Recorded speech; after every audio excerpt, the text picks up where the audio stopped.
Let's go to Romans 5 verse 8 to 10. आइए Romeo की पत्री 5वां अध्याय और 8 से लेकर 10 तक। But God commendeth his love towards us in that while we were yet sinners, Christ died for us. Much more then, being now justified by his blood, we shall be saved from wrath through him. Why did Paul write these two scriptures? और पौलुस ने जो है ये दो परिच्छेदों को क्यों लिखा है? Because even though you are saved and washed by the blood of Jesus, wherein you may not be perfect, you may fall and you may mess up. That's where you may doubt whether still God loves me or not because you messed up. और यीशु मसीह जो है आपके पापों की क्षमा कर चुका है, आप पूरी तरह से शुद्ध हो चुके हैं, लेकिन कभी-कभी जो है इस वचन के कारण जो है आपके जीवन में आप संदेह में पड़ सकते हैं कि क्या मुझे उद्धार मिला है या नहीं। And the difference between the old covenant and the new covenant is there in the old covenant, or if you are a non-believer, for example, you sin because you are a sinner. और नई वाचा में और पुराने वाचा में जो अंतर है, अगर आप विश्वासी है, अगर आप पाप करते हैं तो उस समय जो है आपको संघर्ष करना पड़ता है। And in the new covenant, you sin because you are not grown enough and you did not develop the muscles of righteousness, so you keep falling. But straight away you get up because you know that you are in a fallen stage once you have fallen, because the Holy Spirit convicts you, and that's the difference between unbeliever and a believer. और नई वाचा में जो है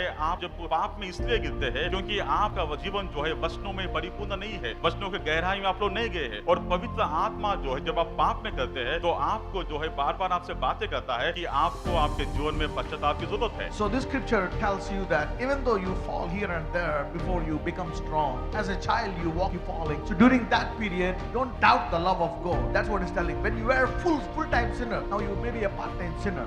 Even though you are a full-time sinner, God still loved you. So why do you doubt the love of God when you are a part-time sinner? और इस वचन को जब हम गहराई से पढ़ते हो कि आप इस प्रकार से लिखा गया है कि कभी-कभी अगर हम पाप करते हैं, पूरी तरह से पाप करते हैं या थोड़ा पाप करते हैं, लेकिन हमें जो है परमेश्वर के प्रेम को हमें नहीं भूलना है। पौलुस यहाँ पे कहता है कि परमेश्वर ने जो है हमसे प्रेम किया है। That means if you are a child, you become a part-time sinner, and so the Lord is still loving you because you are saved. The Lord is still seeing you righteous, so you don't need to, say that God is not loving you and stop claiming the benefits during that period. और इसका मतलब ये है कि अगर आप कभी-कभी पाप में गिरते हैं, फिर भी जो है परमेश्वर अपनी धार्मिकता के कारण जो है आपसे प्रेम करता है, और आप जो है परमेश्वर के संतान है और परमेश्वर आपको बचाता है।